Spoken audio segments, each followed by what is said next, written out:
Dirjen Bimbingan Bimas Islam telah mengundang saya ke sini juga. Yang terhormat Pak Gus Menteri dan Pak Menteri sebelumnya Pak Lukman, senang bisa ketemu lagi di sini.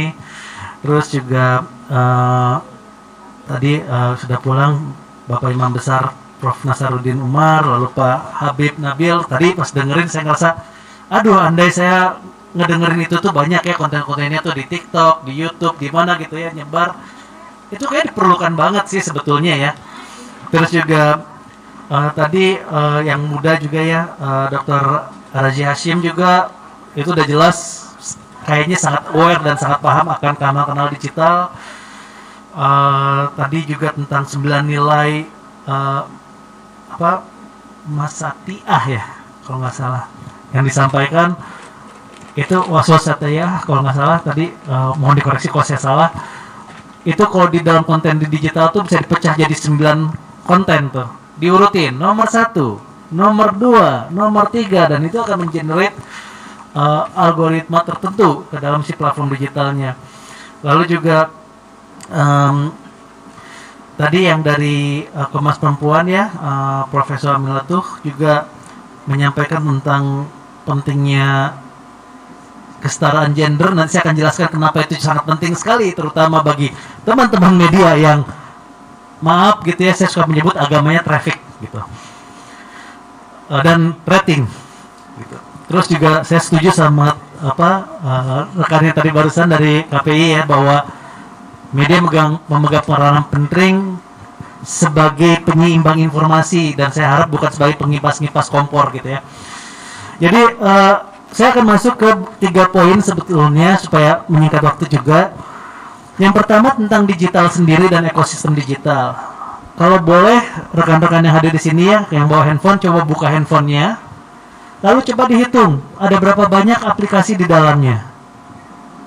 Itu biasanya langsung waduh gitu ya, karena rata-rata orang Indonesia tuh di dalam handphonenya ada 50-100 aplikasi yang berebut perhatian kita, selain TV, radio, cetak, dan sebagainya.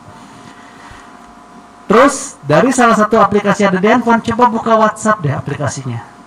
Lalu boleh dihitung ada berapa banyak WhatsApp grup di dalamnya, yang juga rebutan perhatian kita. Jadi di dalam kanal digital ada sub kanal lagi yang rebutan perhatian kita juga, yang belum tentu kita baca semua. Lalu coba buka salah satu WhatsApp grup, lalu hitung dari tadi subuh sampai sekarang ada berapa banyak WhatsApp post. Itu juga per postnya akan rebutan perhatian kita. Sama seperti YouTube juga tadi. YouTube ada berapa banyak channel YouTube di dunia ini? Karena kompetisinya bukan cuma sama Indonesia, tapi sama seluruh konten yang ada di seluruh dunia. Per channel YouTube ada berapa banyak playlist di dalamnya. Per playlist ada berapa banyak YouTube post di dalamnya. Per YouTube post ada berapa banyak durasi yang membuat orang stay untuk nonton. Gitu. Jadi emang dunianya udah berbeda. Itu sebabnya sering terjadi perasaan bahwa wah konten ini nih viral, tapi kok nggak ada yang tahu. Berarti itu echo chamber, viral cuma di sekitaran saya aja. The rest of population bisa jadi gak ngeh. Gitu. Terus udah gitu, belum lagi ada channel-channel yang sekarang tuh digunakan, saya mungkin nyebutnya bukan millennials ya, karena millennials itu sekarang umurnya udah 40 tahun. Udah punya anak gitu. Jadi kalau misalnya mendefinisikan milenial sebagai anak muda kayaknya agak salah. Tapi saya definisikan dengan kategorinya aja, karakteristiknya aja, berarti umur ya. Jadi anak-anak umur atau kategorinya, misalnya anak-anak SMP, SMA, kuliah, dan first jobber, itu sekarang punya ekosistem social network yang berbeda. Namanya Fortnite, Minecraft, Roblox, chattingnya di Discord. Mungkin platform-platform yang kita semua di sini agak awam, gitu. Buat mereka dapat hadiah Lego atau baju baru itu kurang excited. Mereka lebih suka dapat Robux untuk beli skin di Roblox misalnya. Jadi emang dunia it's a different era. Saya menyebutnya sebagai extended reality era, realitas yang di-extend. Seperti sekarang acaranya di sini, tapi para netizen bisa nonton di rumah masing-masing. Itu extended reality era. Atau kalau yang ditelurkan, yang diklaim sama Mark Zuckerberg sebagai metaverse. Padahal metaverse sudah ada dari sejak ada permainan yang namanya Ragnarok, World of Warcraft itu udah metaverse, udah jauh banget. 2018 ada metaverse yang namanya VR Chat. Itu udah ada sekitar 120 juta world visit. Mark Zuckerberg aja yang pintar kita ngeklaim itu sebagai metaverse, bahwa ini adalah saya nih jagoannya gitu ya. Jadi kita perlu melihat bahwa ekosistem digital ini tuh mainnya global. The Economist tahun 2021 November menuliskan sebuah artikel tentang yang namanya Operation Digital, Digital Operation, yang dilakukan oleh negara-negara seluruh dunia, quote unquote, semacam kayak berperang tapi bukan pakai peluru, pakai konten. Buat apa? Ngacak-ngacak negara orang. Salah satu contohnya adalah yang terjadi di pemilu Amerika ketika Donald Trump mau maju, jualan tiket untuk pidatonya dia, tiketnya ludes habis tapi nggak ada yang datang karena dikerjain sama BTS Army. Yang mana dari seluruh BTS Army, dari salah satu data yang saya ketemu tuh, hampir kira-kira 70% itu ada di Indonesia. Jadi yang bikin kusut pemilu mereka negara kita juga sih sebenarnya gitu ya. Nah, ini terjadi. It's a sophisticated engineered ekosistem berdasarkan konten untuk ngacak-ngacak negara orang. Dan itu biasanya dilempar itu kayak seeding, kayak benih-benih, dilempar seeding, tumbuh. Nanti yang ngusutin kita sendiri sebenarnya. Gitu, orang di negara tersebut. Cuman nggak ngeh bahwa itu adalah hasil para seeding.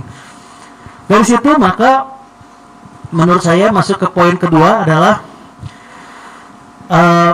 terkait dengan konten. Jadi sebetulnya saya tuh merasa apapun yang tadi disampaikan di sini tuh, berharap banyak banget di internet, karena betul konten moderasi beragama, konten Islam yang ramah, yang enak, yang saya pas dengar itu, sini seneng banget kalau dengar kayak gini, itu kurang banyak, gitu.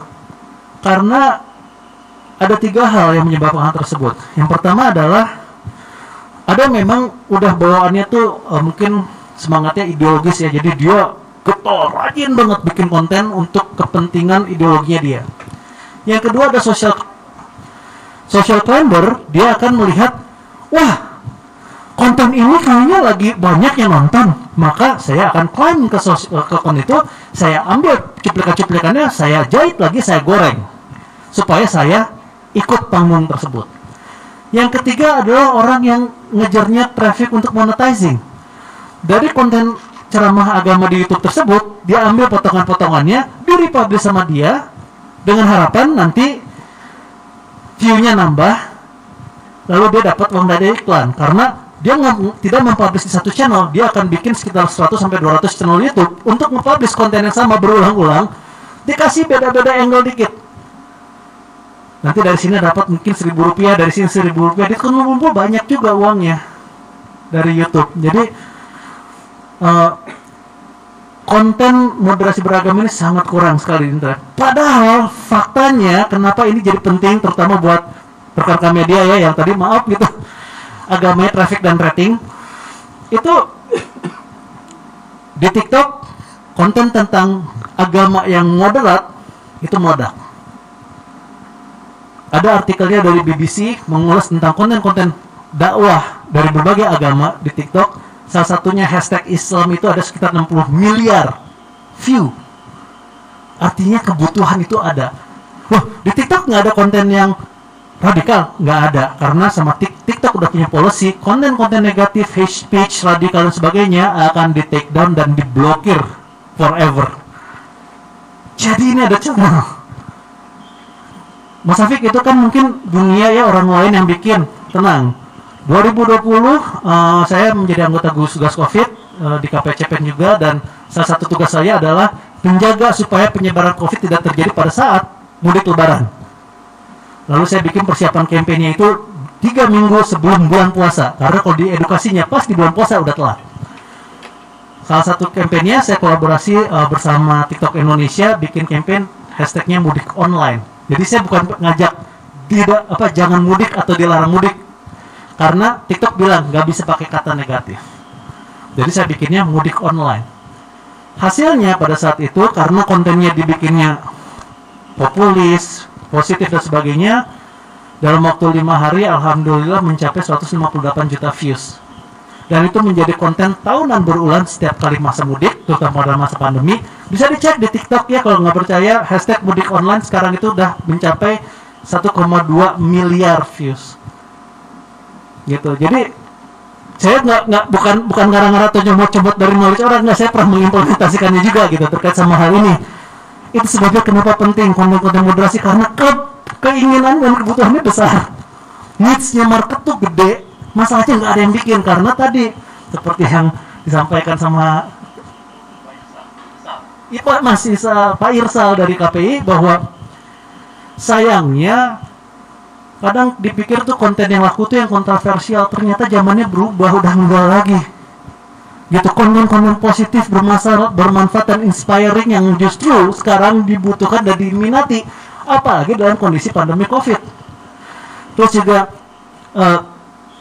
berikutnya kanal-kanalnya seperti apa aja sih yang diperlukan gitu untuk bikin konten gitu, selain tadi ya udah pasti sosial media platform semua dan sebagainya, tapi juga kontennya mesti seperti apa kan. Dan tadi saya senang banget ketika ada Komnas Perempuan juga diundang ke sini, karena buat saya itu penting sekali tentang gender equality, karena ada 4 tipe konten yang biasanya itu langsung dimakan sama publik secara cepat, istilahnya 4F: female, food, faith, sama fear. Gitu. Ini di sini nih udah ada Komnas Perempuan, udah ada faith-nya, udah ada 2, udah ada fear, takut sama radikalisme atau takut aduh anak saya nanti jadi pelaku bom bunuh, udah ada 3 deh gitu. Tinggal dikemas pakai acara makan-makan, komplit nih 4-4-nya nih. Gitu. Jadi female ini tuh kadang suka lupa, terutama teman-teman media gitu ya, suka lupa gitu bahwa female ini tuh trigger utamanya. Makanya suka ada istilah jangan berani-berani sama mama, karena pasti digulungnya rame-rame gitu. Makanya saya juga nggak ngerti kenapa di DPR tuh kayak susah banget ngetok RUU PKS. Itu siap-siap tuh partai politik yang ketahuan nggak ngetuk, siap-siap aja nih. Karena saya udah ngelihat, kebetulan saya di data analitik ya, perusahaan saya namanya Prophetic, kita udah ngokrol berbagai macam percakapan dari datanya, udah kelihatan gitu. Jadi gender equality itu jadi penting sekali. Nah, lalu channelnya yang mana? Ini poin ketiga yang terakhir tadi ya. Betul, WhatsApp itu tuh menjadi channel yang paling sering digunakan oleh orang Indonesia. Channel yang paling banyak dimiliki oleh orang Indonesia dari YouTube, tapi yang sering digunakan orang Indonesia adalah WhatsApp. Jadi konten-konten WhatsApp nih perlu diperbanyak juga, tapi supaya valid dan nggak jadi melenceng dan nggak di-edit jadinya jadi melenceng, maka perlu dilengkapi sama link, sama potongan video dan sebagainya. Terus juga YouTube itu juga penting ya, tapi sebelum kita ngomong tentang si channel-channel ini perlu dipahami, karena ini tadi saya juga banyak tercerahkan ya terkait sama kitab suci dan sebagainya. Maka kalau di kanal digital saya akan pakai analogi yang mirip, tapi tolong jangan disalahartikan, ini cuma analogi aja. Semua platform digital, Tuhannya itu adalah venture capital dan pemilik saham. Itu Tuhannya. Shareholder, termasuk perusahaan media, maaf gitu ya. Tapi Tuhannya itu shareholder. Terserah mereka channelnya mau diapain sebetulnya. Lalu kitab sucinya adalah algoritma. Jadi kita harus paham algoritma setiap platform itu seperti apa. Karena algoritma itu sekarang jangankan tiap tahun, per 3 bulan tuh berubah. Jadi kita harus ngikutin terus tuh perubahan si algoritma tiap platform. Kalau enggak, kita ngerasa nih kontennya keren, pas di-publish nggak ada yang nonton. Karena apa? Tidak ngikutin tadi kitab sucinya si algoritma. Nabinya adalah figur-figur yang dimunculkan. Facebook nabinya Mark Zuckerberg, Tesla nabinya Elon Musk gitu ya. Amazon nabinya Jeff Bezos. Itu nabi-nabinya yang dimunculkan. Jadi untuk channelnya, kalau saya sih berharap teman-teman rekan-rekan semua para dai dan para ya yang hadir saat ini, saya berharap coba eksplorasi, terutama tadi udah sampaikan ya channel itu pastinya channel TikTok. Karena semua yang tadi diucapin saya udah kebayang ini kalau dipotong jadi bite size, aduh pasti laku banget. Pasti laku dalam artian yang pengen tuh banyak, cuman masalahnya nggak ada yang menyediakan aja dan kurang banyak gitu. Itu bite size tersebut tuh penting banget di TikTok. Terus coba explore podcast juga. Ingat, podcast itu bukan seperti Deddy Corbuzier yang duduk terus ada videonya, itu namanya talk show, cuman audionya dipodcastkan gitu. Podcast itu adalah konten audio karena unik untuk negara Indonesia. Data dari WL Social tahun 2021 itu menunjukkan bahwa vlog dan podcast adalah platform yang digemari oleh orang Indonesia. Negara lain belum tentu gitu, tapi Indonesia menggemari karena ya zaman saya muda gitu, tapi waktu saya masih kecil maksudnya. Saya suka denger radio, terus waktu itu ada almarhum Ustadz Kiai Haji Zainuddin MZ, itu kan kayak stand up comedy ya. Itu tuh saya dengerin terus, dan itu nature-nya orang kita tuh gitu, dengerin suara. Kebayang kalau kontennya tuh seru dan asik dan enak dan nyaman dalam bentuk podcast, orang dengerin sambil nyetir. Waduh, itu pasti dicari tuh. Jadi terakhir selain tadi podcast, sama ini tadi ada yang sempat menyampaikan bahwa kayaknya kalau dai memonetize jadinya kurang dai gitu ya. Tapi sekarang tuh ada platform-platform seperti Patreon, kalau di Indonesia yang lokal namanya Karya Karsa, di mana ya orang bisa dengan santai untuk ya udah kalau mau nyumbang silahkan gitu ya. Supaya supaya saya bisa bikin tim produksi yang bikin kontennya tuh enak dilihat gitu. Dan tim produksi ini penting sekali karena dari satu kali ngerekam dia harus di breakdown, dipotong-potong jadi konten YouTube, TikTok, IG Reels, IG Live, IG TV, belum postingan di sosial media. Jadi setiap kanal tuh punya karakter beda-beda. Jangan satu konten di copy paste ke yang lainnya. Jadi kayak gitu ya dari saya.